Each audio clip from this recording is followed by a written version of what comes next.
नमस्कार साथियों, हमारे चैनल पे आपका बहुत बहुत स्वागत है। साथियों, इस वीडियो में हम सेकंड ग्रेड के जो फर्स्ट पेपर है उसका मॉडल पेपर हल करेंगे, जिसमें टोटल 100 प्रश्न दिए गए हैं। तो आप अपनी तैयारी को जांच कर सकते हैं, क्योंकि एक महीने से कम का समय बचा है परीक्षा में।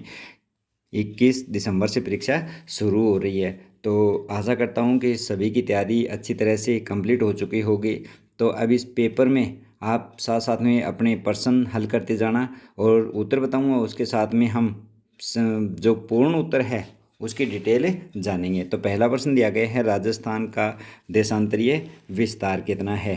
तो राजस्थान का देशांतरीय विस्तार कितना है, उसमें ऑप्शन ए दिया गया है 6918 से 6918 पूर्व से 7817 पूर्वी देशांतर। इसी प्रकार से 6930 से 7817, 6930 से 7871 और 6930 से 7878। तो इसका सही उत्तर कौन सा होगा। तो आपको ध्यान रखना है कि जो राजस्थान है इसका देशांतरीय विस्तार है 69 डिग्री 30 मिनट से 78 डिग्री 17 मिनट, ये इसका विस्तार है। तो आप इसमें से देख सकते हैं कौन सा उत्तर सही होगा। तो बी उत्तर है, ये बिल्कुल सही होगा। इसमें एक प्रश्न और पूछ लिया जाता है कि जो देशांतरीय विस्तार है उनके मध्य अंतर कितना है। तो अंतर इसमें होगा 8 डिग्री 47 मिनट का अंतर होगा। इसी प्रकार से राजस्थान का अक्षांशीय विस्तार पूछते हैं, तो अक्षांशीय विस्तार का मान आपको याद होना चाहिए 23 डिग्री 3 मिनट से 30 डिग्री 12 मिनट उत्तरी अक्षांश होता है और देशांतर पूर्वी होंगे। और जो अक्षांशीय विस्तार है इनके मध्य अंतर मिलेगा आपको 7 डिग्री 9 मिनट का। अब दूसरा प्रश्न देखते हैं। दूसरा प्रश्न दिया गया है कि बेडच और कोठारी नदी किस नदी की सहायक नदियां हैं। बेडच और कोठारी नदियां दी गई है, किस नदी की सहायक नदियां हैं ये अपने को बतानी है। तो इसमें बनास, चंबल, लूणी और साबरमती। तो इसका सही उत्तर होगा बनास। बनास की ये सहायक नदियां हैं। तो बनास नदी है, इसका जो उद्गम स्थल है वो भी मैं आपको बता देता हूँ। तो इसका उद्गम स्थल है खमनोर। खमनोर की पहाड़ियाँ हैं राजसमंद में, वहाँ से बनास नदी निकलती है। और जो चंबल नदी है इसका उद्गम स्थल है जानापाव की पहाड़ियाँ मध्य प्रदेश में। इसी प्रकार से जो लूणी नदी दिया गया है तो इसका क्या है, इसका है नाग पहाड़, जो कहाँ पे स्थित है, अजमेर में। और अगला दिया गया साबरमती। तो साबरमती का उद्गम स्थल है अरावली की पहाड़ियों से, जहडोल उदयपुर में। अब देखते हैं अगला प्रश्न। अगला प्रश्न दिया गया है, बिड़ला मंगलम सीमेंट अवस्थित है। जो बिड़ला मंगलम सीमेंट कारखाना है वो कहाँ पे अवस्थित है। तो ये कारखाना कोटा में अवस्थित है। कोटा में जगह है मोडक, मोडक में स्थित है। इसी प्रकार से कोटा में और कौन से हैं, श्री राम सीमेंट है, ये भी कोटा में अवस्थित है। और जो जेके लक्ष्मी सीमेंट है ये सिरोही में स्थित है, जो सिरोही जिला है उसमें है। इसी प्रकार से वाइट अगर सीमेंट देखें तो खारिया खंगार जोधपुर में स्थित है। अगला प्रश्न दिया गया है चौथा प्रश्न। तो चौथे प्रश्न में सूची 1 को सूची 2 में सुमेलित कीजिए और नीचे दिए गए कूट के अनुसार उत्तर मिलाइए। तो देखो, सूची 1 में दी गई है झीलों के नाम और सूची बी में दिए गए स्थान, बुध झील, सिलीसेड, लोधी सागर और लूणकणसर। इधर दिया गया है डूंगरपुर, अलवर, बीकानेर और जैसलमेर। अब इसमें सबसे पहले आपको ध्यान होना चाहिए कि ये बुध झील कहाँ पे है। तो आप जो ये उत्तर दिए गए हैं इनमें से अपने को चूज करना है। तो बुध झील है, वो बुध झील कहाँ पे स्थित है, तो बुध झील जैसलमेर में है। तो जैसलमेर में और कौन है, अमर सागर है, गढ़सीसर है, ये सभी कहाँ पे है, जैसलमेर में। इसी प्रकार से जो सिलीसेड है वो सिलीसेड अलवर में स्थित है। कहाँ पे है, अलवर में। और जो मीठे पानी की कृत्रिम झील है लोधी झील, और ये लोधी झील डूंगरपुर में है। कहाँ पे, डूंगरपुर में। और लूणकणसर ये बीकानेर में हो गई अपनी, जो क्या है एकमात्र राजस्थान की, उत्तरी राजस्थान की एकमात्र खारे पानी की झील है। तो इसका सही उत्तर हो जाएगा 2 नंबर। अगला प्रश्न देखते हैं पांचवा। तो पांचवा प्रश्न दिया गया है, निम्नलिखित में से अरावली में अवस्थित दर्रा है।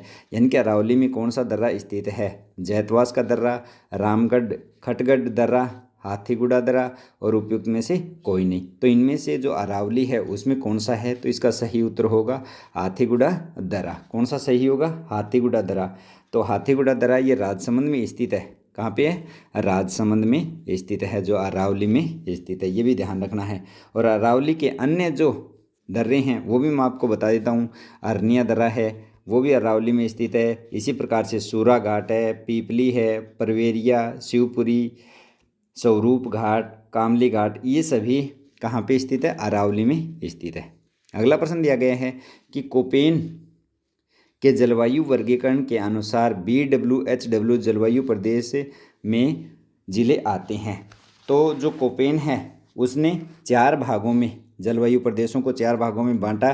तो उसमें सबसे पहला BWHW, उसके बाद में BSHW है, CWG है और AW है। तो इसमें अपने को पूछा है BWHW।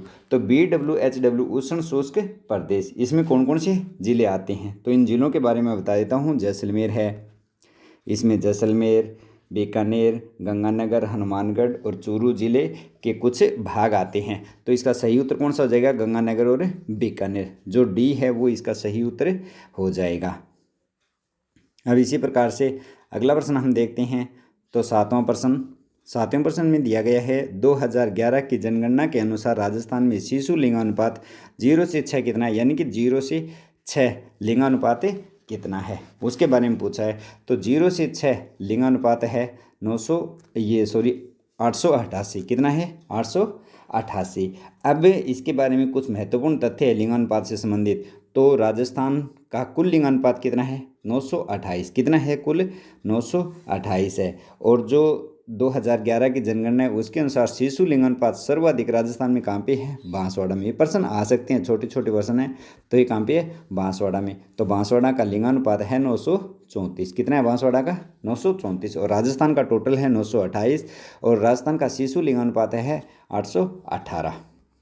अगला प्रश्न दिया गया है निम्नलिखित में से कौन सी भेड़ की नस्ल नहीं है। ये नस्लें दी गई है 4, इनमें से भेड़ की नस्ल कौन सी नहीं है, पूगल, चोकला, मगरा, बर्बरी।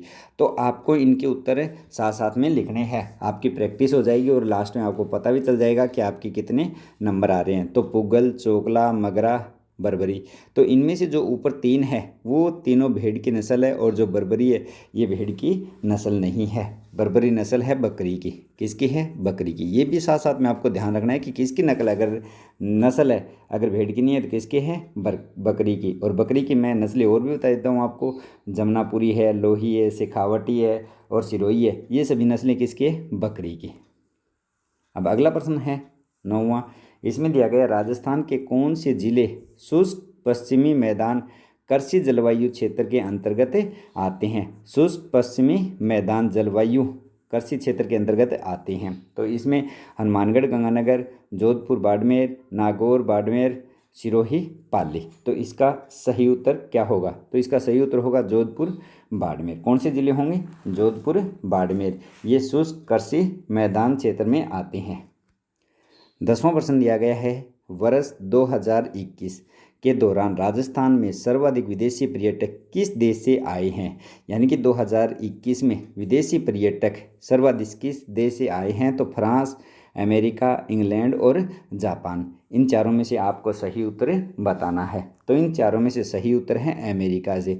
तो अमेरिका से सबसे ज़्यादा विदेशी नागरिक भारत आए हैं। तो अमेरिका का प्रतिशत है 21%। तो 21% विदेशी पर्यटक अमेरिका से आए हैं। उसके बाद में फ्रांस से 10%, फ्रांस से कितने, 10% आए हैं। उसके बाद में बांग्लादेश से 9% है। बांग्लादेश के बाद में ब्रिटेन से 6% और जापान से 4%। तो आप इनका क्रम भी आपको याद रखना है कि सबसे ज़्यादा कहाँ से, उसके बाद में कहाँ से। तो 2-3 क्रम जरूर याद रखने हैं। सबसे पहले अमेरिका है, फिर फ्रांस है, फिर बांग्लादेश है, फिर इंग्लैंड है, जापान है। 11 नंबर प्रश्न दिया गया है मुख्यमंत्री कृषक साथी योजना की राशि 2000 करोड़ रुपए से बढ़ाकर कितनी कर दी गई है। तो 2000 करोड़, ये 3000 करोड़, 4000 करोड़, 5000 करोड़ और 10,000 करोड़। तो ये राशि 5000 करोड़ रुपए कर दी गई है। इसका सही उत्तर क्या होगा, 5000 करोड़ रुपए। तो ये योजना है, ये योजना संबंधित किससे है कि कृषि और इससे संबंधित सभी क्षेत्रों की योजनाओं को अधिक प्रभावी रूप से क्रियान्वित करने के लिए ये योजना शुरू की गई है। अगला प्रश्न दिया गया है 12वां। तो 12वें प्रश्न में पूछा है कि राजस्थान सरकार ने पर्यटन एवं आतिथ्य क्षेत्र में प्रशिक्षण हेतु उत्कृष्टता केंद्र की स्थापना कहाँ की है। इंपॉर्टेंट प्रश्न है ये। राजस्थान सरकार ने पर्यटन और आतिथ्य क्षेत्र के प्रशिक्षण हेतु उत्कृष्टता केंद्र की स्थापना कहाँ की है। उदयपुर, बीकानेर, सिरोही और जैसलमेर। इनमें से सही उत्तर क्या होगा। तो इसका सही उत्तर होगा अपना उदयपुर। क्या होगा, उदयपुर। और किस देश के साथ में मिलकर, सिंगापुर के साथ में मिलकर। किसके साथ में, सिंगापुर के साथ में मिलकर इसकी स्थापना की है। अगला प्रश्न देखते हैं हम, कालीबंगा सभ्यता के बारे में है। तो कालीबंगा सभ्यता के बारे में कौन सा कथन असत्य है। नगरीय सभ्यता थी। कालीबंगा कांस्य युगीन सभ्यता मानी जाती है। यह प्राचीन सरस्वती नदी के किनारे स्थित है। कालीबंगा देश का तीसरा सबसे बड़ा पुरातात्विक स्थल है। तो इनमें से कौन सा कथन असत्य है। तो इनमें से जो कालीबंगा सभ्यता है नगरीय सभ्यता थी, कांस्य युगीन सभ्यता भी मानी जाती है, प्राचीन सरस्वती नदी के किनारे भी अवस्थित है। जो कालीबंगा देश का तीसरा सबसे पुरातात्विक स्थल है, ये बात सही नहीं है। तो ये इसमें दूसरा दिया गया, सॉरी इसमें दिया गया दूसरा सबसे बड़ा, लेकिन कालीबंगा है वो तीसरा सबसे बड़ा है। दूसरा नहीं है, तीसरा सबसे बड़ा है। तो ये बात अपनी इसमें ये पॉइंट गलत हो जाएगा। तो पहला और दूसरा मैं आपको बता देता हूँ। तो पहला है राखीगढ़ी जो हरियाणा में है, और दूसरा है धोलावीरा। दूसरा कौन सा है, धोलावीरा, जो गुजरात में है। आपको ये भी याद रखना है, ये गुजरात में है। और जो पहला है वो है राखीगढ़ी हरियाणा में।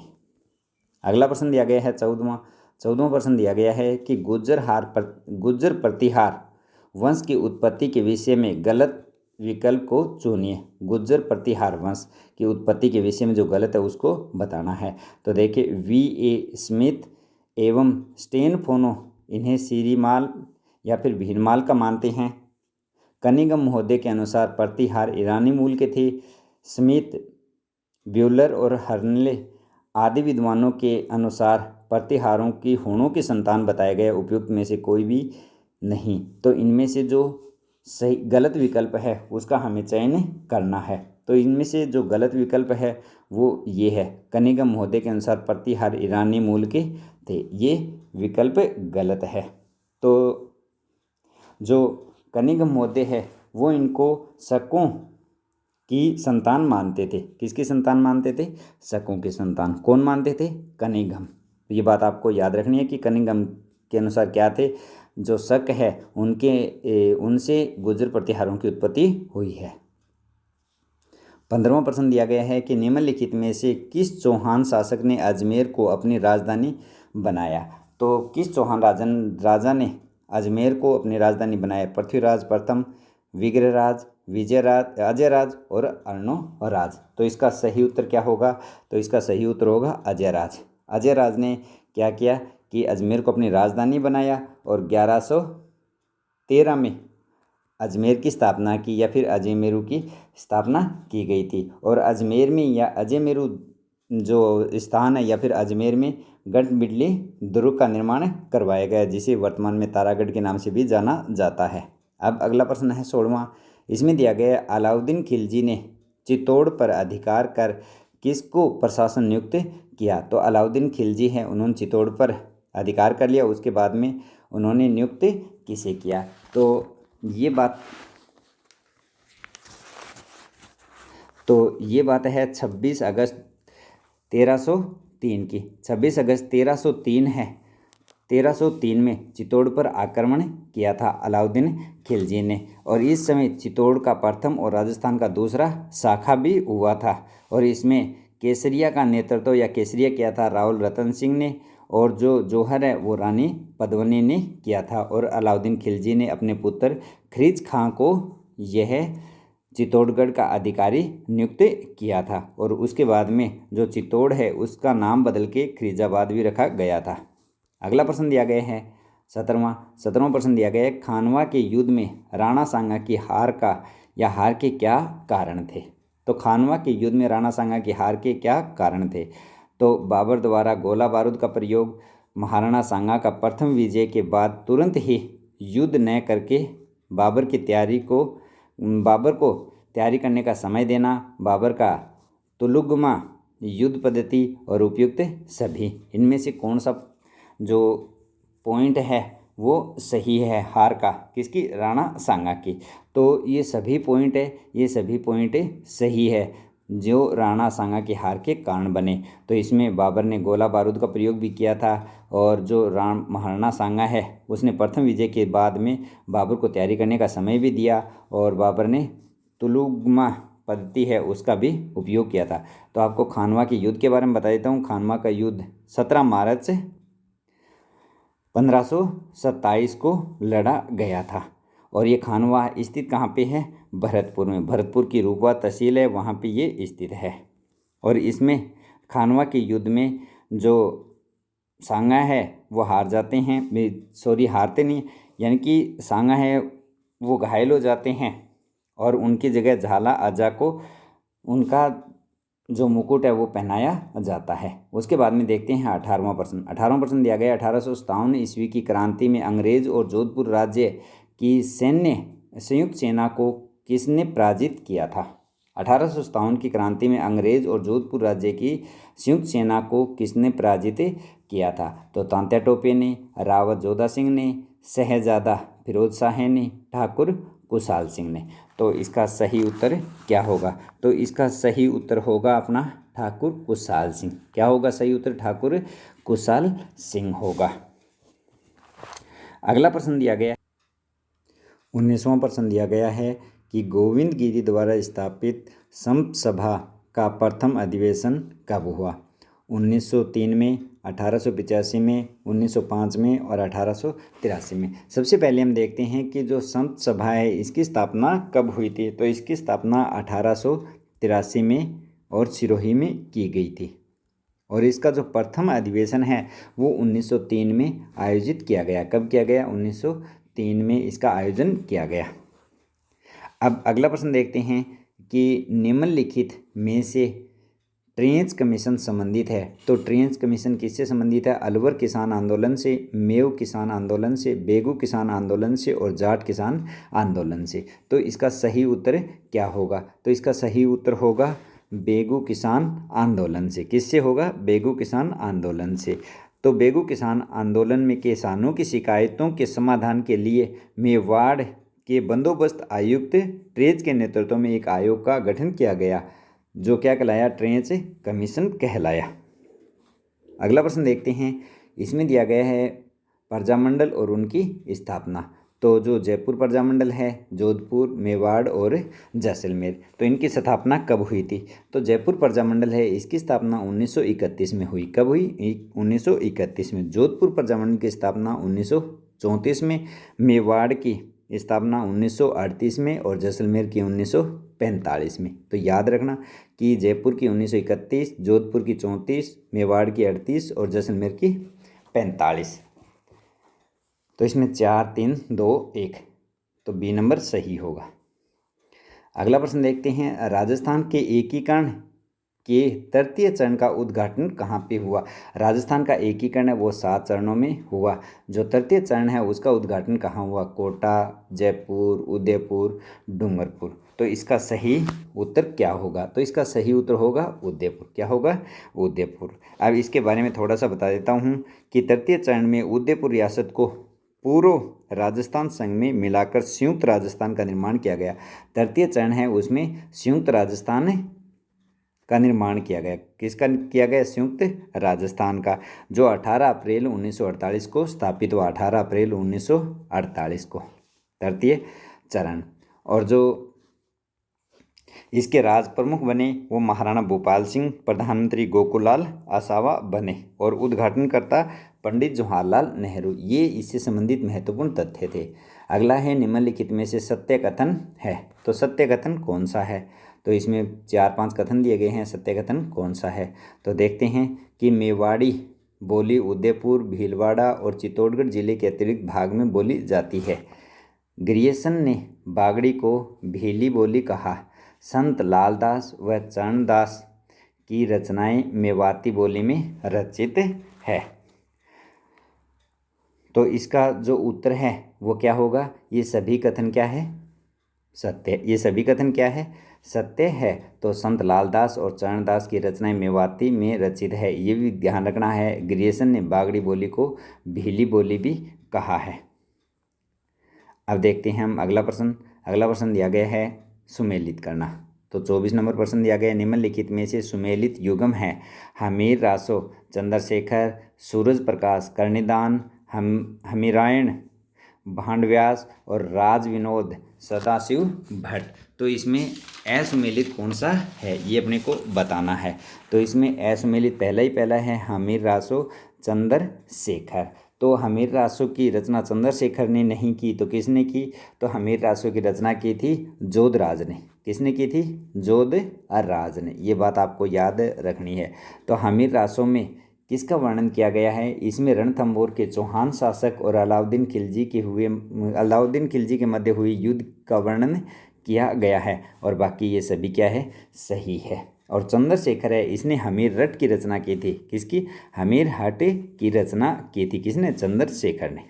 अगला प्रश्न दिया गया है भवाई उदयपुर क्षेत्र का प्रसिद्ध नृत्य है जिसे किया जाता है। भवाई क्षेत्र का जो प्रसिद्ध भवाई नृत्य उदयपुर क्षेत्र का प्रसिद्ध नृत्य है, ये किसके द्वारा किया जाता है? केवल स्त्रियों द्वारा, केवल पुरुषों द्वारा, स्त्री और पुरुषों दोनों के द्वारा, उपयुक्त में से कोई नहीं। तो इसका सही उत्तर क्या होगा? इसका सही उत्तर होगा कि यह नृत्य स्त्री और पुरुषों दोनों के द्वारा किया जाता है। किनके द्वारा? दोनों के द्वारा। और इसमें जो वाद्य यंत्र है उस वाद्य यंत्र का नाम है ढोल।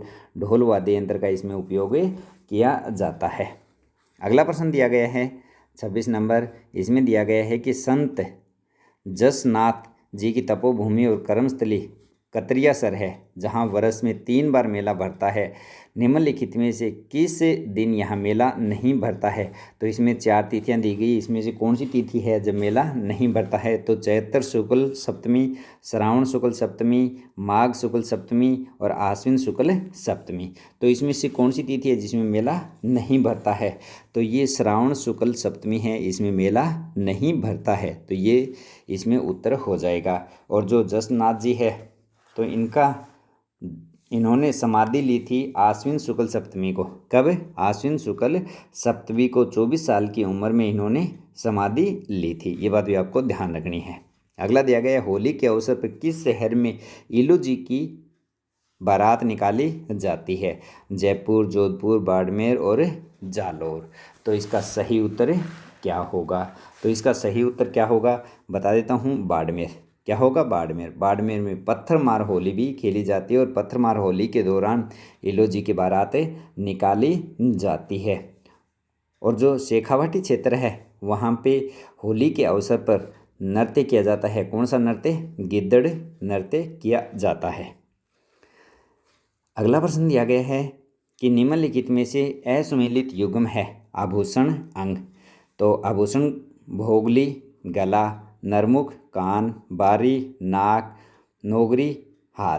तो इनमें से असुमेलित कौन सा है?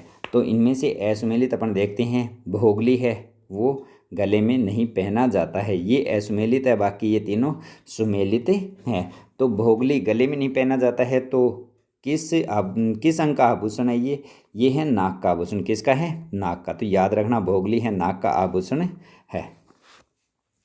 अब नाक के अन्य आभूषण नथ है, बेसरी, बारी, कांटा, चोप आदि आभूषण है। आगे देखते हैं हम। अगला प्रश्न दिया गया है कि जोधपुर चित्रशैली के बारे में निम्नलिखित कथनों पर विचार कीजिए। जोधपुर चित्रशैली के बारे में बताना है। तो जोधपुर चित्रशैली के विषय में प्रेम व्याख्यान प्रधान विषय रहा है, यानी प्रेम व्याख्यान पर आधारित। और चित्रों में बादाम सी आंखों का प्रयोग किया गया है। नानक राम, सीताराम, मूलराज इस शैली के प्रमुख चित्रकार हैं। और 1623 में कलाकार वीर जी द्वारा रागमाला चित्रावली चित्रित की गई। तो इनमें से हमें बताना है कि कौन से कथन सही है। तो अब हम इसमें देखते हैं कि पहला कथन है प्रेम व्याख्यान शैली है जोधपुर की। दूसरा जो बादामी सी आंखों का प्रयोग भी इसमें किया गया है। नानक, सीताराम, मूलराज इस शैली के प्रमुख चित्रकार है। तो इस शैली के ये चित्रकार नहीं है, ये किशनगढ़ शैली के चित्रकार है। किसके? किशनगढ़ शैली के चित्रकार है। और 1623 में कलाकार वीर जी द्वारा रागमाला चित्रावली चित्रित की गई है। ये कथन भी सही है। तो इसका सही उत्तर हो जाएगा सी नंबर 1, 2 और 4। तो इसमें ये 2, 3 नंबर है, ये गलत है। अगला दिया गया है रणथंभौर दुर्ग परिसर में स्थित है। जो रणथंभौर दुर्ग है उसके परिसर में क्या क्या स्थित है? जोगी महल, 32 कमरों की छतरी, मामादेव तालाब और पीर सदरुद्दीन की दरगाह है। तो इसका सही उत्तर क्या होगा? तो इसमें जोगी महल भी स्थित है, 32 खम्भों की छतरी भी स्थित है, मामादेव तालाब ये स्थित नहीं है, और पीर सदरुद्दीन की दरगाह भी स्थित है। तो मामादेव तालाब है ये कहाँ पे स्थित है? ये मुख्य बात है। तो ये कुंभलगढ़ राजसमंद में स्थित है। तो मामादेव तालाब कहाँ पे? कुंभलगढ़ में स्थित है। तो कुंभलगढ़ में कौन कौन है? झाली बावड़ी भी स्थित है वहाँ पे, और उड़ना राजकुमार पृथ्वीराज राठौड़ की छतरी भी कुंभलगढ़ में स्थित है। तो इसमें डी नंबर उत्तर सही होगा। अगला दिया गया है 31वां में है किराड़ू मंदिर बाड़मेर कितने मंदिरों का समूह है?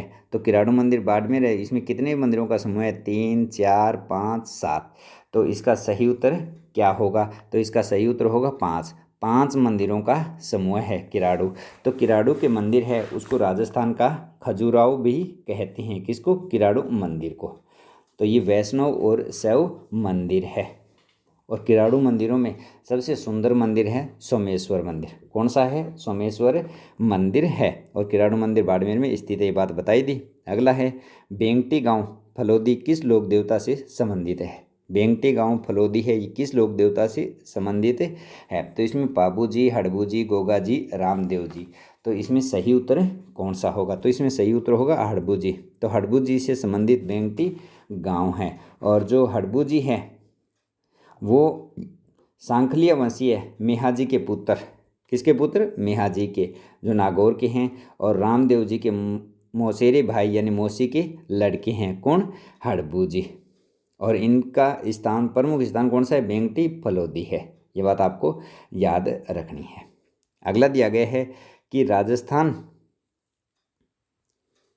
या फिर राज्य सचिवालय मंत्रिमंडल को निम्नलिखित में से किस मामले में अपनी सदस्यता प्रदान करता है? तो राज्य में हो रहे विकास कार्यों, कल्याणकारी राज्यों के पर निगरानी, कल्याणकारी योजनाओं पर निगरानी रखना और उनकी प्रगति की रिपोर्ट मुख्यमंत्री को प्रस्तुत करना, व्यवस्थापन संबंधित मामले, राज्यपाल द्वारा समय समय पर विधानसभा में दिए जाने वाले अभिभाषणों को तैयार करना और उपयुक्त सभी। तो ये सभी कार्य किसके द्वारा? राज्य सचिवालय मंत्रिमंडल को करने होते हैं, यानी इन सभी में इनको सदस्यता प्रदान की जाती है। तो ये सभी कार्य राज्य सचिवालय मंत्रिमंडल को करने होते हैं।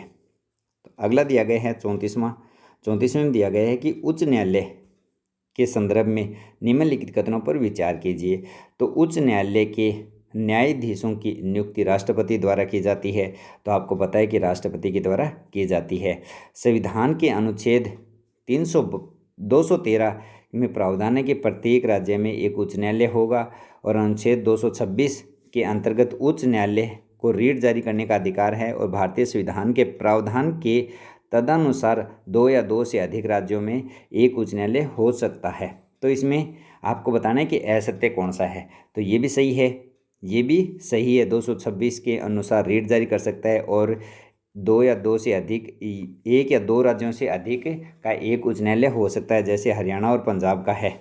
तो इसमें जो 2 नंबर है ये आपका गलत है, क्योंकि जो 213 है वो राज्यपाल को अध्यादेश जारी करने की अनुमति देता है। लेकिन जो 214 है उसके अनुसार प्रत्येक राज्य में एक उच्च न्यायालय होगा। तो इसमें 214 आएगा, नहीं कि 213। और 213 के अनुसार क्या है कि राज्यपाल को अध्यादेश जारी करने की अनुमति दी जाती है। तो ये इसमें पूछा है कि निम्न कथनों पर विचार कीजिए। तो 1, 3 और 4 ये सही है, और 2 नंबर इसका गलत है। अगला दिया गया है कि विधानसभा की कार्रवाई का संचालन किसके द्वारा किया जाता है? तो विधानसभा की कार्रवाई इसका संचालन किसके द्वारा किया जाता है? मुख्य सचिव के द्वारा, मुख्यमंत्री द्वारा, विधानसभा अध्यक्ष द्वारा और उप सचिव द्वारा। तो जो विधानसभा की कार्रवाई उसका संचालन विधानसभा अध्यक्ष के द्वारा किया जाता है। किसके द्वारा? विधानसभा अध्यक्ष के द्वारा। वर्तमान में विधानसभा अध्यक्ष कौन है? सीपी जोशी। कौन है? सीपी जोशी। और वर्तमान में कौन सी विधानसभा चल रही है? 15वीं विधानसभा चल रही है। और प्रथम विधानसभा अध्यक्ष है नरोत्तम लाल जोशी। कौन है? नरोत्तम लाल जोशी है प्रथम विधानसभा अध्यक्ष। अगला दिया गया है 36वां प्रश्न। तो इसमें दिया गया है निम्नलिखित कथनों पर विचार कीजिए। तो इसमें पहला दिया गया है भारतीय संविधान के अनुच्छेद 155 के अनुसार राष्ट्रपति द्वारा राज्यपाल को नियुक्त किया जाता है। राज्यपाल को शपथ उच्च न्यायालय का मुख्य न्यायाधीश दिलवाता है। संविधान के अनुसार अपने आचरण के प्रति राज्यपाल राष्ट्रपति के प्रति उत्तरदायी है। तो इसमें कौन सा कथन सही है? तो ये सभी उपयुक्त कथन हैं वो सभी सही है। जैसे 155 के अनुसार राष्ट्रपति द्वारा राज्यपाल को नियुक्ति की जाती है, और जो शपथ कार्य है मुख्य न्यायाधीश दिलवाता है, और जो राज्यपाल है राष्ट्रपति के प्रति उत्तरदायी है। तीनों कथन सही है।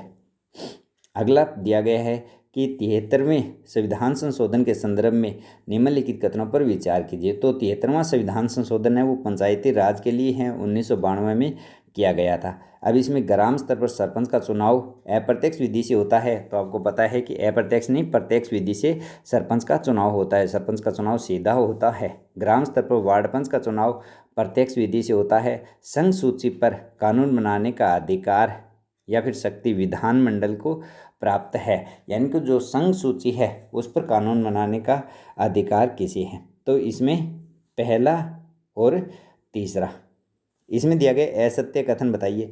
तो पहला और तीसरा है वो दोनों ही असत्य कथन है। और जो 2 नंबर है यानी ग्राम स्तर पर वार्ड पंच का चुनाव प्रत्यक्ष होता है, ये कथन सही है। तो संघ सूची में कानून बनाने का अधिकार लोकसभा को है या फिर संसद को है। अगला दिया गया है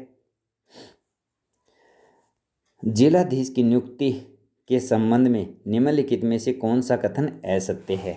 तो जिलाधीश यानी जो जिला मजिस्ट्रेट या फिर कलेक्टर होता है उसकी नियुक्ति, तो भारत सरकार द्वारा उसकी सेवा शर्तों का नियमन किया जाता है। उसकी नियुक्ति प्रारंभ में संघीय लोक सेवा आयोग द्वारा की जाती है। उसकी सेवा शर्तें जैसे वरिष्ठता का नियमन, आचरण संबंधी नियम, अनुशासन, यात्रा भत्ते आदि राज्य की सरकार के नियमों द्वारा निर्धारित होती हैं। उपयुक्त सभी। तो जो जिलाधीश होता है यानी आईएएस होता है, जिला कलेक्टर होता है, वो सीधा केंद्र सरकार से संबंधित होता है।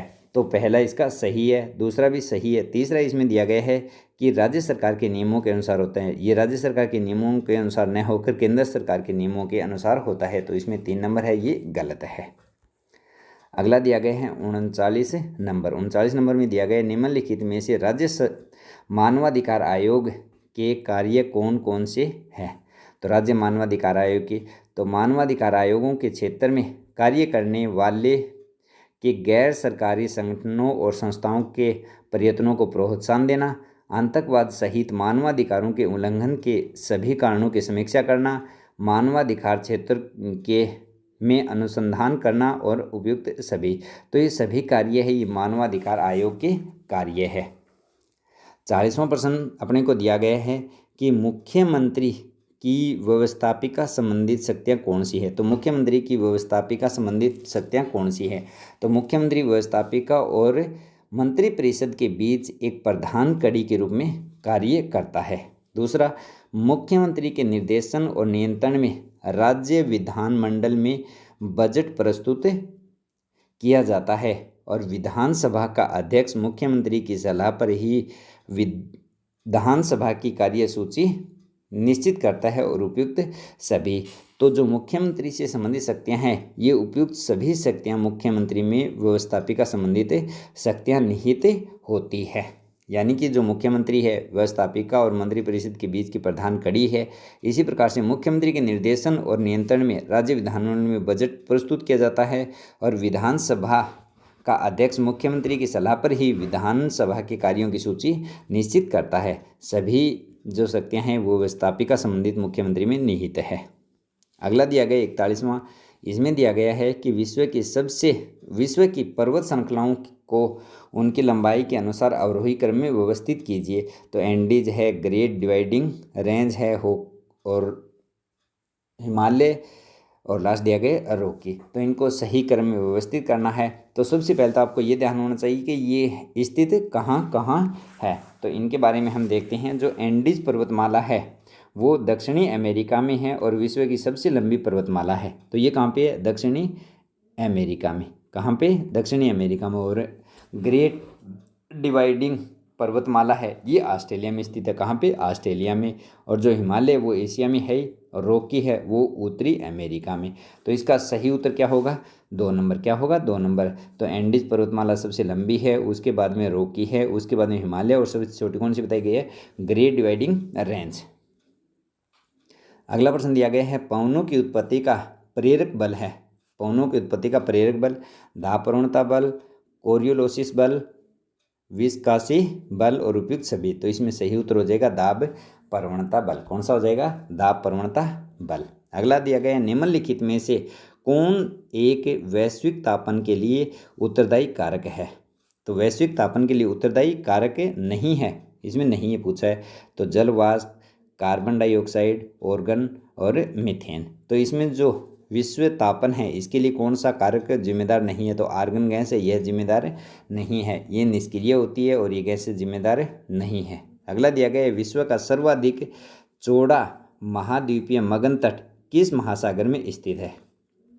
तो विश्व का सर्वाधिक चौड़ा महाद्वीपीय मगन तट है वो किस महासागर में स्थित है? प्रशांत महासागर, अटलांटिक महासागर, हिंद महासागर और आर्कटिक महासागर। तो इसमें जो सबसे चौड़ा है वो आर्कटिक महासागर में स्थित है। कहाँ पे स्थित है? आर्कटिक महासागर में। और इसके समुद्र तल से अधिकतम ऊंचाई या गहराई 100 फैदम होती है। कितनी होती है? 100 फैदम। अगला दिया गया है प्रवास के लिए कौन सा कारक आकर्षक कारक नहीं है? प्रवास का मतलब एक जगह से दूसरी जगह जाने के लिए। उच्च शिक्षा तो आकर्षक कारक है। रोजगार की सुविधा ये भी आकर्षक कारक है। सुरक्षा की कमी ये आकर्षक कारक नहीं है। राजनीतिक स्थायित्व ये भी आकर्षक कारक है। तो इसमें आकर्षण कारक है, तो इसमें सुरक्षा की कमी है, यह आकर्षण कारक नहीं है। तो इसका उत्तर सी हो जाएगा। अगला दिया गया है कि निम्नलिखित में से सुमेलित नहीं है। तो सुमेलित करना है अपने को। लिपुलेख उत्तराखंड में, नाथुला सिक्किम में, शिवकिला हिमाचल प्रदेश में और जोजिला उत्तराखंड में। तो इसका सही उत्तर क्या होगा? तो इसमें जो सुमेलित नहीं है तो जोजिला उत्तराखंड ये सुमेलित नहीं है। लिपुलेख उत्तराखंड में है, नाथुला सिक्किम में है, शिवलिका ये हिमाचल प्रदेश में है और जोजिला उत्तराखंड। तो उत्तराखंड में नहीं है, ये जम्मू कश्मीर में है जो लद्दाख में स्थित है जोजिला। तो इसका सही उत्तर क्या होगा? डी होगा। अगला दिया गया है कि केंद्रीय या फिर मुख्य केंद्रीय दरार निम्नलिखित में से किन किन को अलग करती है? तो मुख्य केंद्रीय दरार है वो किन किन को अलग करती है? वृहत हिमालय को लघु हिमालय से। दूसरा ऑप्शन दिया गया है मध्य हिमालय को शिवालिक हिमालय से और शिवालिक हिमालय को गंगा के हिमालय से और उत्तरी हिमालय को शिवालिक हिमालय से। तो इसका सही उत्तर क्या होगा? इसका सही उत्तर होगा वृहत हिमालय को लघु हिमालय से। जो ए नंबर उत्तर है वो इसका सही होगा। तो मुख्य केंद्रीय दरार MCT ये क्या करेगी? वृहत हिमालय को लघु हिमालय से अलग करती है। ये बात ध्यान रखनी है। और इसमें दिया गया मध्य हिमालय को दक्षिणी हिमालय से अलग करने वाली मुख्य सीमांत दरार होती है MBT। कौन होती है? MBT ये क्या करती है कि जो मध्य हिमालय उसको दक्षिणी हिमालय से अलग करती है और वृहत हिमालय को लघु हिमालय से MCT MCT अलग करती है। अगला दिया गया अमरकंटक पर्वत चोटी किन नदियों का उद्गम स्थल है? तो अमरकंटक पर्वत चोटी किन नदियों का उद्गम स्थल है? गंगा, ब्रह्मपुत्र, सोन, गोदावरी, नर्मदा, सोन और ताप्ती सोन। तो इसका सही उत्तर क्या होगा? तो इसका सही उत्तर होगा नर्मदा और सोन। नर्मदा और सोन नदी है, इनका उद्गम स्थल अमरकंटक पर्वत चोटी से है। तो अमरकंटक मैकाक की पहाड़ियों के मध्य प्रदेश के अनूपपुर जिले में स्थित है। नर्मदा नदी यहाँ से पश्चिम की ओर और सोन नदी पूर्व की ओर बहती है। यानी नर्मदा है वो पश्चिम की ओर बहती है और जो सोन है वो पूर्व की ओर बहती है। अगला प्रश्न दिया गया है निम्नलिखित में से किस एक के लिए सतारा प्रसिद्ध है? तो सबसे पहले सतारा ध्यान होना चाहिए, ये महाराष्ट्र में स्थित है। कहाँ पे? महाराष्ट्र में। तो उष्मा विद्युत संयंत्र के लिए, पवन ऊर्जा संयंत्र के लिए, जल विद्युत ऊर्जा संयंत्र के लिए और नाभिकीय विद्युत संयंत्र के लिए। तो ये किसके लिए प्रसिद्ध है? तो ये प्रसिद्ध है पवन ऊर्जा संयंत्र के लिए। किसके लिए? पवन ऊर्जा संयंत्र के लिए। तो पवन ऊर्जा संयंत्र के लिए सतारा जो महाराष्ट्र में है वो प्रसिद्ध जगह है। तो पवन ऊर्जा के क्षेत्र में विश्व में सबसे ज़्यादा चीन, दूसरे नंबर पे अमेरिका, तीसरे पे जर्मनी और चौथे नंबर पर भारत आता है, जो 5 गीगावाट शक्ति के साथ में ऊर्जा का उत्पादन करता है। चौथा नंबर किसका है? भारत का। और भारत में सबसे ज़्यादा तमिलनाडु है, उड़ीसा है, गुजरात है और महाराष्ट्र है। ये बातें भी आपको ध्यान रखनी है। 50वां प्रश्न दिया गया है, दलदल अथवा ज्वार भाटा क्षेत्र में पाए जाने वाले वन को क्या कहा जाता है? दलदल अथवा ज्वार भाटा क्षेत्र में पाए जाने वाले वनों को क्या कहते हैं? मैंग्रोव वन, सागवान वन, मानसूनी वन या फिर पतझड़ वन। तो इसका सही उत्तर होगा मैंग्रोव वन। क्या कहा जाता है? Mangrove one. और ये वनस्पति समुद्र तट और निम्न डेल्टाई भागों में पाई जाती है। और इनमें Sundarban delta, Brahmaputra delta, Mahanadi delta, Krishna, Godavari, Kaveri आदि नदियों के तट है और उनके डेल्टाई भागों में और पूर्वी और पश्चिमी तटीय क्षेत्रों में पाई जाती है, जहाँ पे मैंग्रोव वनस्पति पाई जाती है। अगला प्रश्न दिया गया है कि भारत में किस प्रकार की जलवायु पाई जाती है? तो भारत में शीतोष्ण कटिबंधीय जलवायु, उष्ण कटिबंधीय मानसूनी जलवायु, शीत कटिबंधीय जलवायु और उपयुक्त में से कोई नहीं। तो इसका सही उत्तर क्या होगा? तो भारत में उष्ण कटिबंधीय मानसूनी जलवायु पाई जाती है। कौन सी? उष्ण कटिबंधीय मानसूनी जलवायु भारत में पाई जाती है। अगला प्रश्न दिया गया है कि नील दर्पण नाटक के लेखक है। नील दर्पण नाटक है, उसके लेखक कौन है? तारानाथ घोष, रविंद्रनाथ टैगोर, बंकिम चंद्र चटर्जी और दीनबंधु मित्र। तो इसका सही उत्तर क्या होगा? दीनबंधु मित्र। कौन होगा? दीनबंधु मित्र। तो इसमें किसका वर्णन किया गया है? तो इसमें नील बागान मालिकों के अत्याचारों का चित्रण किया गया है। और किसके द्वारा लिखा गया? दीनबंधु मित्र के द्वारा। अगला प्रश्न दिया गया है, निम्नलिखित में से कौन सी विशेषता भारतीय संविधान की नहीं है? तो आपातकालीन उपबंध, संसदीय शासन व्यवस्था, ये भी है। विश्व शांति का आलोचक, ये विश्व शांति का आलोचक न होकर ये क्या है? समर्थक। क्या है? समर्थक है।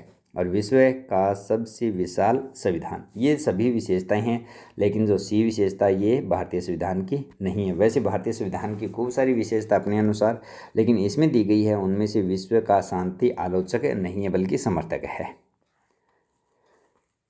अगला दिया गया है कि राज्य के नीति निर्देशक तत्वों के संदर्भ में निम्नलिखित में से कौन सा कथन सत्य है? संविधान के भाग 5 में उल्लेखित है। तो जो नीति निर्देशक तत्व है वो भाग 5 में उल्लेखित नहीं है, तो भाग 4 में उल्लेखित है। ये बात आपको ध्यान रखनी है पहली। और दूसरी बात है कि ये अनुच्छेद 36 से 51 तक है। कहाँ से? 36 से 51 तक स्थित है नीति निर्देशक तत्व। अगला दिया गया है कि इनका उद्देश्य लोक कल्याणकारी राज्य की कल्पना को साकार रूप देना है। सही है। और ये वाद योग्य है। तो ये वाद योग्य भी नहीं है, 3 नंबर भी इसका गलत है। तो इसमें क्या करना है अपने को कि सत्य कथन केवल 2 नंबर है, यानी एक लोक कल्याणकारी राज्य की कल्पना को साकार रूप देते हैं, और ये दोनों गलत है। अगला दिया गया है 55 नंबर कि भारतीय संविधान के किस भाग में मूल अधिकारों का वर्णन किया गया है? तो भारतीय संविधान के किस भाग में मूल अधिकारों का वर्णन किया गया है? तो मूल अधिकार में आपको ये संविधान के जो भाग है, चारों भागों के बारे में हम चर्चा कर लेते हैं। भाग 1, भाग 2, भाग 3 और भाग 4। भाग 1 में बताया गया है संघ और उसका राज्य क्षेत्र, 2 में नागरिकता, 3 में मौलिक अधिकार और 4 में राज्य के नीति निर्देशक तत्व है। तो इसका सही उत्तर क्या होगा? भाग 3। क्या होगा सही उत्तर? भाग 3। अब देखते हैं 56वां प्रश्न। तो इसमें दिया गया भारत का राष्ट्रपति बनने के लिए निम्नलिखित में से कौन सी योग्यता नहीं होनी चाहिए? तो कौन सी योग्यता नहीं होनी चाहिए? वह भारत का नागरिक होना चाहिए। योग्यता होनी चाहिए उसकी अधिकतम आयु 35 वर्ष। तो इसमें अधिकतम न होकर न्यूनतम आयु। क्या है? न्यूनतम आयु। तो अधिकतम आयु की कोई शर्त ही नहीं है, न्यूनतम आयु। वह लोकसभा के सदस्यता योग्य सदस्य की योग्यता रखता हो, वह सरकार के अंतर्गत किसी अन्य लाभ के पद पर नहीं हो। तो इसका सही उत्तर क्या हो जाएगा? बी। क्या हो जाएगा? बी। अगला दिया गया निम्नलिखित में से केंद्रीय मंत्री परिषद का हिस्सा नहीं है। जो केंद्रीय मंत्री परिषद है उसका हिस्सा कौन नहीं है? उप मंत्री, राज्य मंत्री, कैबिनेट मंत्री और संसदीय मंत्री। 3 प्रकार के मंत्री बताए गए हैं। कैबिनेट मंत्री जो सर्वोच्च होते हैं, उनकी सहायता के लिए राज्य मंत्री और उनकी सहायता के लिए उप मंत्री होते हैं। और जो संसदीय मंत्री है वो कैबिनेट की बैठक में भाग नहीं लेते हैं और केंद्रीय मंत्रिमंडल का भी हिस्सा नहीं होते हैं। तो इसका सही उत्तर होगा संसदीय मंत्री। अगला दिया गया 58 नंबर। तो इसमें भारतीय संविधान के प्रारूप समिति की अध्यक्षता निम्नलिखित में से किसने की? तो प्रारूप समिति की अध्यक्षता किसने की? Doctor Bhimrao Ambedkar, Pandit Jawaharlal Nehru, sir BN Rao और सरदार पटेल। तो इसका सही उत्तर क्या होगा ये अपने को देखना है। सबसे पहले जो प्रारूप समिति है उसका पूरा नाम क्या है?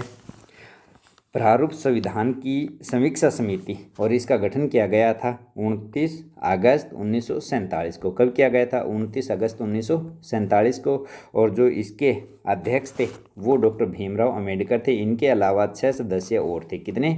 6 सदस्य और थे। तो प्रारूप समिति के बारे में मैंने कुछ बातें बताई है, उनको याद करना है। यानी 29 अगस्त 1947 को और इसके जो अध्यक्ष भीमराव अम्बेडकर और 6 अन्य सदस्य थे।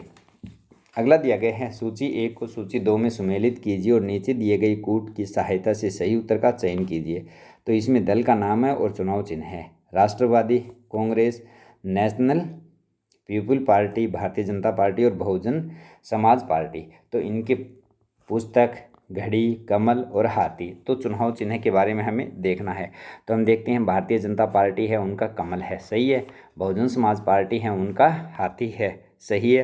राष्ट्रवादी कांग्रेस इनकी घड़ी है, इनकी क्या है? चुनाव चिन्ह घड़ी है। और नेशनल पीपुल पार्टी है, इनका पुस्तक है चुनाव चिन्ह। तो इन बातों को आपको ध्यान रखना है। अगला दिया गया है वर्तमान लोकतंत्र में आदर्श साम्राज्य की संज्ञा निम्नलिखित में से किसे दी जाती है? तो आदर्श साम्राज्य की संज्ञा किसे दी जाती है? दबाव समूह को, राजनीतिक दलों को, फिल्म उद्योग को और जनसंचार के माध्यम को। तो इसका सही उत्तर दबाव समूह आएगा। क्या आएगा? सही उत्तर दबाव समूह आएगा। अगला देखते हैं कि निम्नलिखित में भारत के शासन के विभिन्न स्तरों और उनके कानून बनाए जाने के अधिकार क्षेत्र के लिए जोड़े दिए गए हैं। इनमें से कौन सा असंगत है यानी गलत कौन सा है? तो राज्य सरकार राज्य सूची बनाती है, केंद्र सरकार संघीय सूची बनाती है, केंद्र सरकार और राज्य सरकार समवर्ती सूची बनाती है। ये बातें सही है। और स्थानीय सरकार अवशिष्ट शक्तियाँ, ये बात गलत है। स्थानीय सरकार की अवशिष्ट शक्तियाँ होती है, ये बात गलत है। अब इनके बारे में थोड़ा बता भी देता हूँ कि 7वीं अनुसूची के अनुसार शक्तियों का विभाजन किया गया है। याद रखना, 7वीं अनुसूची के अनुसार शक्तियों का विभाजन किया गया है। और जिसमें जो संघ सूची है उसमें 100 वर्तमान में कितने विषय शामिल है? 100 विषय शामिल है संघ सूची में। राज्य सूची में 61 विषय शामिल है और जो समवर्ती सूची है उसमें 52 विषय शामिल है। अगला दिया गया है कृषि एवं प्रसंस्कृत खाद्य उत्पाद निर्यात विकास प्राधिकरण की स्थापना कब हुई थी? तो दिसंबर 1985 को, फरवरी 1986 को, नवंबर 1987 को और जनवरी 1988 को। तो इसका सही उत्तर क्या होगा? फरवरी 1986 को। कब हुई थी? फरवरी 1986 को। और इसका मुख्यालय कहाँ पे है? नई दिल्ली में।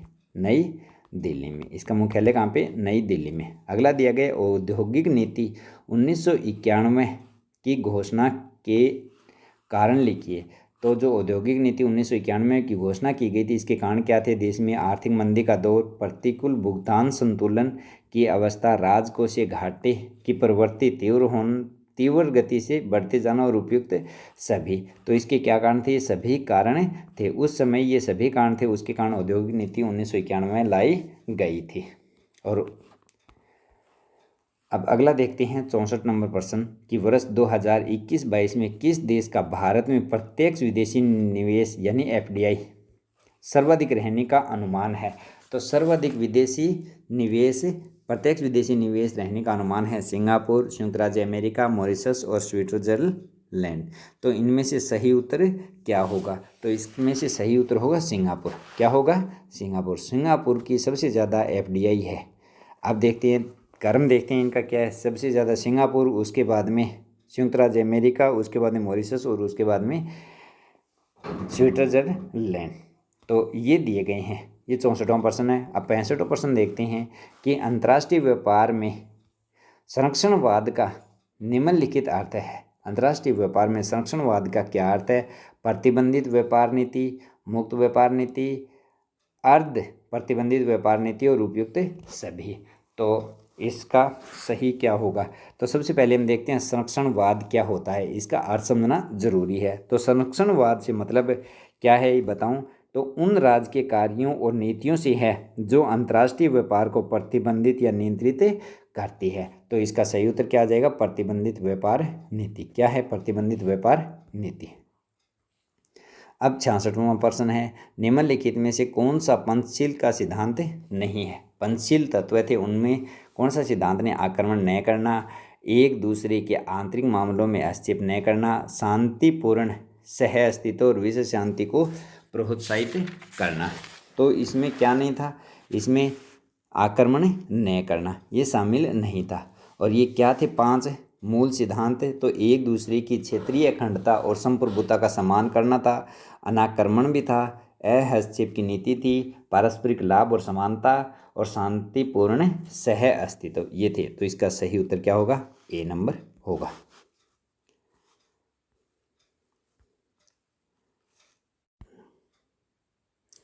अगला प्रश्न दिया गया है 67 नंबर कि निम्नलिखित में से कौन सी प्रवृत्तियां वैश्वीकरण को दर्शाती है? तो अंतर्राष्ट्रीय अर्थव्यवस्थाओं का बढ़ता हुआ एकीकरण, राजनीतिक स्थिरता, बढ़ता हुआ सूचना प्रवाह और बढ़ती हुई भौगोलिक अंतर्निर्भरता। तो इनमें से वैश्वीकरण को कौन दर्शाता है? तो वैश्वीकरण को कौन दर्शाता है? तो इसमें अंतर्राष्ट्रीय अर्थव्यवस्था का बढ़ता हुआ एकीकरण भी दर्शाता है, राजनीतिक अस्थिरता ये नहीं दर्शाता है, बढ़ता हुआ सूचना प्रवाह ये भी दर्शाता है, बढ़ती हुई भौगोलिक अंतर्निर्भरता ये भी दर्शाती हैं। यानी 1, 3 और 4 राजनीतिक अस्थिरता के कारण वैश्वीकरण संभव नहीं होता है, अस्थिरता बनी रहती है वहाँ पे। तो अगला दिया गया है 68 नंबर, निम्नलिखित में से भारतीय विदेश नीति के निर्धारक तत्वों को स्पष्ट करने वाला कूट है? आर्थिक तत्व, भौगोलिक, विचारधाराओं का प्रवाह और नेहरू जी का व्यक्तित्व। इन चारों में आपको बताना है। तो पहला इसमें दिया गया 1 और 2, 2 और 4, 1, 2 और 4, 1, 2, 3, 4 यानी सभी। तो इसमें भारतीय विदेश नीति के निर्धारक तत्व कौन कौन से हैं? आर्थिक तत्व भी है, भौगोलिक भी है, विचारधाराओं का प्रभाव भी है विश्व पर और नेहरू जी का व्यक्तित्व भी है। तो ये सभी तत्व है शामिल। तो इसमें 4 नंबर उत्तर आ जाएगा। अगला दिया गया भारतीय सोवियत संघ के मध्य शांति और मैत्री संधि हुई, कब हुई थी? 1971 में, 72 में, 73 में और 74 में। तो भारत और सोवियत संघ के मध्य शांति और मैत्री संधि हुई थी 1971 में, जब भारत पाकिस्तान के मध्य युद्ध हुआ था और बांग्लादेश का जन्म हुआ था। उस समय मैत्री और शांति संधि हुई थी भारत और सोवियत संघ के मध्य। अगला दिया गया है भारत अमेरिका परमाणु समझौता संबंध है। तो सैनिक व नागरिक परमाणु सहयोग पर, भारत के परमाणु कार्यक्रम की समाप्ति पर, नागरिक परमाणु सहयोग पर और उपयुक्त सभी। तो इसमें जो भारत अमेरिका परमाणु समझौता है वो नागरिक परमाणु सहयोग पर है, यानी शांति कार्यों में परमाणु का उपयोग करना। अगला दिया गया है 71 नंबर। अगला 71 नंबर दिया गया है, इसमें पद्मश्री पुरस्कार 2022 से राज्य की शक्तियों को सम्मानित किया जाएगा। उनमें संबंधित कौन सा कथन असत्य है? तो इनमें कौन से कथन असत्य है इसके बारे में बताना है। तो श्री चंद्र प्रकाश द्विवेदी का संबंध कला क्षेत्र से है, अवनी लखेरा का संबंध चूरू से है, अवनी लखेरा खेल एयर राइफल है और रामदयाल शर्मा का संबंध कला क्षेत्र से है। तो श्री प्रकाश चंद्र द्विवेदी का संबंध कला क्षेत्र से है। ये बात सही है। किससे है? कला क्षेत्र से। और इनका राजस्थान के सिरोही जिले से संबंध है। कहाँ के? ये सिरोही जिले के। दूसरी बात, अवनी लखेरा का संबंध चूरू से। ये चूरू से नहीं है, ये जयपुर से। कहाँ से है? जयपुर से। और इनका खेल है एयर राइफल। ये भी सही है। तीसरा है रामदयाल शर्मा, ये कला क्षेत्र से संबंधित है। ये बात सही है। किससे? कला क्षेत्र से। और इसका ये है भरतपुर डिग से। कहाँ से है? भरतपुर डिग से है। तो इसका सही उत्तर क्या होगा? अवनी लखेरा का संबंध चूरू से है। चूरू से नहीं, जयपुर से है। अगला प्रश्न दिया गया है 72 नंबर कि अंतर्राष्ट्रीय महिला दिवस कब मनाया जाता है? 8 मार्च को। कब मनाया जाता है? 8 मार्च को। प्रदेश की किस महिला ने ऑस्ट्रेलिया की सबसे ऊंची चोटी माउंट कोसिक्यूस्को पर तिरंगा फहराया? तो गीता सामोता, आशा झाझरिया, निवेदिता चौधरी और स्वाति राठौड़। तो इसका सही उत्तर क्या होगा? गीता सामोता। क्या होगा इसका सही उत्तर? गीता सामोता। और इस गीता सामोता का संबंध राजस्थान के कौन से जिले से है? सीकर जिले से। ये बात भी आपको याद रखनी है। किससे है? सीकर जिले से है। और यह केंद्रीय सशस्त्र बल में कार्यरत है, यानी कि CISF में लगी हुई है। और इनके द्वारा नन्ही कली नामक प्रोजेक्ट भी चलाया जा रहा है। अब देखते हैं अगला कि राजस्थान विधानसभा सदन में वर्ष 2020-21 के लिए किसे सर्वश्रेष्ठ विधायक घोषित किया गया है? तो इनमें सर्वश्रेष्ठ विधायक किसे किया गया है? बाबूलाल झाड़ोल, मंजू देवी, ज्ञानचंद पारख या फिर A और B दोनों। तो इसमें A और B दोनों सर्वश्रेष्ठ विधायक के रूप में चुने गए हैं, बाबूलाल झाड़ोल और मंजू देवी। तो आपको ये भी ध्यान रखना है दोनों है कहाँ से। तो बाबूलाल झाड़ोल उदयपुर से। कहाँ से है? उदयपुर से। जो मंजू देवी है, तो ये मंजू देवी जाइलू नागौर से है। जाइलू नागौर से विधायक है। कौन? मंजू देवी। और बाबूलाल झाड़ोल उदयपुर से है। झाड़ोल उदयपुर से है। और ज्ञानचंद पारख है, वो पाली से है। तो इनमें सही उत्तर क्या होगा? बाबूलाल झाड़ोल और मंजू देवी। अगला 74 नंबर दिया गया है राजस्थान में पाली जिले के किस तालाब को बर्ड्स वेटलैंड रिजर्व कंजर्वेशन के तौर पर विकसित किया जाएगा? तो खरड़ा तालाब पाली, बाटेलाव तालाब पाली, हेमवास तालाब पाली और दांतीवाड़ा तालाब पाली। तो इसका सही उत्तर क्या होगा? बाटेलाव तालाब पाली। क्या होगा? बाटेलाव तालाब पाली। तो इसमें वर्ष भर पानी भरा रहेगा। और इसमें पंचायत ने 600 बीघा जमीन वन विभाग को सौंपी है। अगला दिया गया है राजस्थान के किस योजना के तहत राज्य के सभी निवासी सरकारी अस्पतालों में निःशुल्क इलाज करवा सकेंगे? तो इसमें मुख्यमंत्री निःशुल्क निरोगी योजना, मुख्यमंत्री चिरंजीव स्वास्थ्य योजना, आयुष्मान भारत योजना और उपयुक्त में से कोई नहीं। तो ये प्रश्न आपके लिए, आपको इसका उत्तर बताना है कमेंट बॉक्स में। अगला 26 नंबर उत्तर दिया गया है। 26 नंबर दिया गया है हाल ही में चर्चा में रही मुख्यमंत्री लघु उद्योग प्रोत्साहन योजना से संबंधित कथन है। कौन सा कथन सत्य है? योजना के तहत 25 लाख रुपए तक के ऋण पर 10% अनुदान ब्याज अनुदान दिया जाएगा। और इस योजना के तहत 25 लाख से 5 करोड़ रुपए तक 5% और 5 करोड़ से 10 करोड़ रुपए तक ऋण में 6% ब्याज अनुदान दिया जाएगा। और इस योजना की शुरुआत 17 दिसंबर 2019 को की गई। तो इसमें सत्य कथन कौन सा है? तो इस योजना की शुरुआत 17 दिसंबर 2019 को की गई।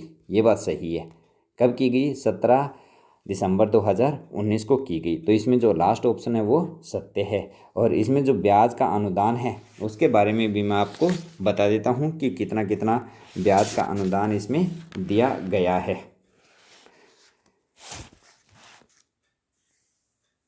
तो इसमें जो 25 लाख तक है वो 10% न होकर 8% है। कितना है? 8%। और 25 से 5 करोड़ तक है उसमें दिया गया है 6%। कितना दिया गया है? 6%। और इसमें दिया गया है 5%। इस प्रकार से है।